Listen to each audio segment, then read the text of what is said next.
तो नमस्कार, स्वागत है दोस्तों आप सभी लोगों का एक और नए वीडियो लेक्चर में। और इसमें हम बात करेंगे हेलो एरिन्स नामक यौगिक के बारे में कि हेलो एरिन्स को हम कैसे करके बनाते हैं। ठीक है, तो हेलो एरिन्स को बनाने के लिए आपके पास एक विधि है, यानी कि जब आप हुंसड़ीकर अपक्रिया याद कर लीजिए, ये बहुत ही इंपॉर्टेंट है हेलो एरिन्स बनाने के लिए। ठीक है, उसके बाद इसकी प्रयोगशाला विधि भी है, तो आप हेलो एरिन्स वहाँ से भी बना सकते हैं। तो प्रयोगशाला विधि में आप उसका यौगिक याद कर लेंगे जो कि क्लोरोबेंजीन है। जरूरी नहीं है आप क्लोरोबेंजीन ही याद करें, आप ब्रोमोबेंजीन को भी याद कर सकते हैं, कोई प्रॉब्लम नहीं है। तो सबसे पहले हम बात करते हैं कि हेलो एरिन्स होते क्या हैं। तो हेलो एरिन्स के बारे में मैं आपको पहले बता चुका हूँ, इनमें एरिल समूह होता है। एरिल समूह यानी बेंजीन का इसमें जुड़ा हुआ होता है, बेंजीन आपका इसमें उपस्थित होता है। ठीक है, तो हेलो एरिन्स का आपका किस प्रकार का स्ट्रक्चर होता है, आप हेलो एरिन्स को ऐसे समझते हैं कि हेलो एरिन्स मतलब क्या होता है, C6H6 ये होता है बेंजीन समूह। इसका एक हाइड्रोजन निकाल दो, एक हाइड्रोजन निकाल दो और इसकी जगह क्या लगा दो, ब्रोमीन या कोई भी हाइड्रोजन लगा दो, आयोडीन लगा दो, क्लोरीन लगा दो, फ्लोरीन लगा दो, कोई भी एक हाइड्रोजन लगा दो, तो ये बन जाएगा आपका क्या, हेलो एरिन बन जाएगा। तो आप समझिए यहाँ पे हेलो एरिन समझ गए। उसके बाद इसकी अभिक्रिया समझ लीजिए, हुंसड़ीकर अभिक्रिया क्या होती है, इसके बारे में आप अच्छी तरीके से जानते हो, आपने पहले भी पढ़ रखा है। हेलो एल्केन के लिए भी पढ़ा था। उसमें क्या पढ़ा था, उसमें हमने पढ़ा था कि जब कार्बोक्सिलिक समूह के सिल्वर लवण की क्रिया कार्बन टेट्राक्लोराइड की उपस्थिति में 70 डिग्री सेल्सियस पर ब्रोमीन हैलोजन से कराते हैं। ध्यान रखना, ब्रोमीन हैलोजन से पूरी रिएक्शन सेम होने वाली है, बस छोटी सी चीज चेंज होगी, वही आपको याद रखना है। यानी कि जब कार्बोक्सिलिक समूह सिल्वर लवणों की क्रिया ब्रोमीन से कार्बन टेट्राक्लोराइड की उपस्थिति में कराते हैं तो हेलो एरिन्स का निर्माण होता है। ये बात मैंने आपको वहां पे बताई थी। वहां पे क्या था, जब कार्बोक्सिलिक समूह के सिल्वर लवणों की क्रिया कार्बन टेट्राक्लोराइड की उपस्थिति में ब्रोमीन हैलोजन से कराते हैं तो हेलो एल्केन बनता है। तो वहां पे हम ऐसा कौन सा भैया हमने सिल्वर लवण लिया था जो हमारा हेलो एल्केन बन रहा था, तो वहाँ पे हमने लिया था सिल्वर एसीटेट, यानी कि CH3COOH, ये हमने लिया था। लेकिन यहाँ पे हम क्या लेने वाले हैं, यहाँ पे लेंगे C6H5COO और Ag, यानी कि सिल्वर बेंजोएट लेना है हमें। यहाँ पे सिल्वर बेंजोएट का फॉर्मूला ये होता है, याद रखना, सिल्वर बेंजोएट लेना है। बेंजोएट कैसे हुआ ये देख लो। तो बेंजोएट भैया इसमें C6 यानी कि 6 कार्बन परमाणु हैं, H हमारे 5 हैं और ये छठे H की जगह ये समूह इसमें लगा हुआ है। ठीक है, यानी कि ये क्या है आपका, वैसे तो अगर आप देखें तो ये यहाँ पे आपका एसिड है, एक कार्बोक्सिलिक एसिड है जिसमें यहाँ पे Ag लगा दिया है, H परमाणु को हटाकर क्या लगा दिया है, Ag लगा दिया है, यानी कि सिल्वर को जोड़ दिया गया है। यानी कि एक ये यहाँ पे हमें एक लवण बना दिया गया है जिसको हम बोलते हैं सिल्वर बेंजोएट। ठीक है, सिल्वर बेंजोएट की आप ब्रोमीन हैलोजन से क्रिया कराएंगे कार्बन टेट्राक्लोराइड की उपस्थिति में, तो आपका बनेगा कैसे, समझो। यहाँ पे जो Ag है ये सिल्वर, ये किसके साथ अलग हो जाएगा, एक Br यहाँ से इसको अलग निकाल देगा, यानी कि सिल्वर ब्रोमाइड का सफ़ेद अपक्षेप प्राप्त हो जाएगा, ये अलग निकल जाएगा। ठीक है, ये अपक्षेप बन जाएगा इसका अलग।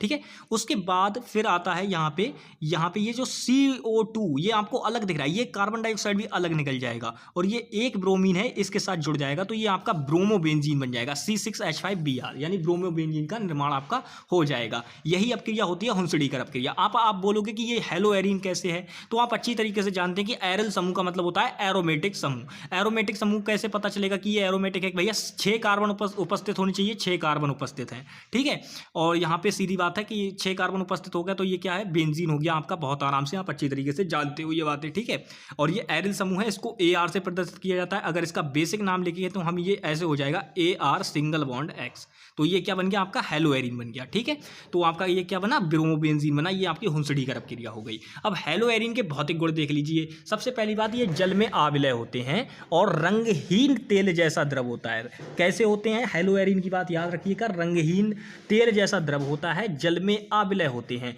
और इनमें एक विशेष प्रकार की गंध पाई जाती है और इनका उपयोग एरोमेटिक यौगिकों के निर्माण में भी किया जाता है। अब बात करें इनमें विशेष प्रकार की गंध क्यों पाई जाती है, तो भैया विशेष प्रकार की गंध इसलिए पाई जाती है क्योंकि ये एरोमेटिक यौगिकों से मिलकर बने होते हैं। एरोमेटिक यौगिकों में गंध पाई जाती है, इसीलिए आप जानते हैं इनका स्रोत क्या होता है, कोलतार इनका स्रोत होता है जिसमें ये पाए जाते हैं। ठीक है, ये बातें हमने फर्स्ट ईयर में पढ़ी थी। तो आगे बात करते हैं कि क्लोरोबेंजीन का निर्माण कैसे करेंगे, जो कि इसका यौगिक है। और यही जो विधि मैं आपको बता रहा हूं, अगर हेलो एरीन्स बनाने की प्रयोगशाला विधि लिखने को आ जाए तब भी आप इसका यूज कर सकते हैं। इसमें दो विधियां हैं, एक तो सैंडमायर अपक्रिया है और एक आपकी गाटरमान अपक्रिया है। आपकी इच्छा है, आपको दोनों में से कोई सी भी पूछ सकता है कि सैंडमायर अपक्रिया लिखिए, क्लोरोबेंजीन के निर्माण की सैंडमायर अपक्रिया लिखिए, या आपसे ऐसे क्वेश्चन कर सकता है कि क्लोरोबेंजीन के निर्माण की गाटरमान अपक्रिया दीजिए, ठीक है, या प्रयोगशाला विधि लिखिए। तो आपसे दोनों में से कुछ भी पूछ सकता है, तो आपको बस ध्यान रखना है। तो बात करते हैं कि यहाँ पे हम सैंडमायर अपक्रिया कैसे करके लिखेंगे। तो सैंडमायर अपक्रिया को लिखने के लिए देखिए, सबसे पहले बहुत ही आराम से सैंडमायर अपक्रिया का हम यहाँ पे बनाएंगे। सैंडमायर अपक्रिया देखिए, सबसे पहले समझिए बात को। सैंडमायर अपक्रिया के लिए प्रयोगशाला विधि है ये प्रयोगशाला विधि है किसको, हेलो एरीन्स के बनाने की, हेलो एरीन्स को बनाने की प्रयोगशाला विधि है, ठीक है। तो इसमें सबसे पहले आपको बेंजीन डाई एंजोनियम क्लोराइड का निर्माण करना पड़ता है, जिसे आप शॉर्ट में बीडीसी बोलते हो। यानी कि बेंजीन डाई एंजोनियम क्लोराइड को बनाना पड़ता है सबसे पहले।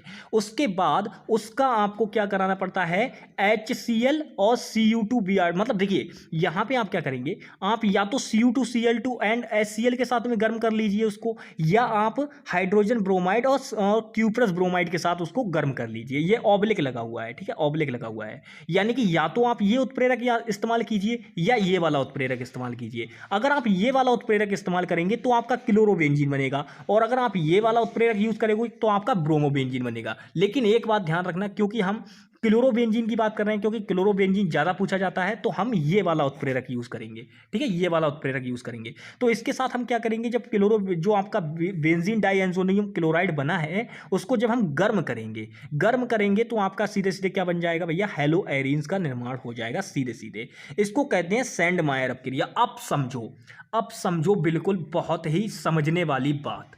सैंडमायर अपक्रिया और गाटरमान अपक्रिया, इनमें दोनों में अंतर क्या है। तो इनमें दोनों में सीधा अंतर है भैया उत्प्रेरक का।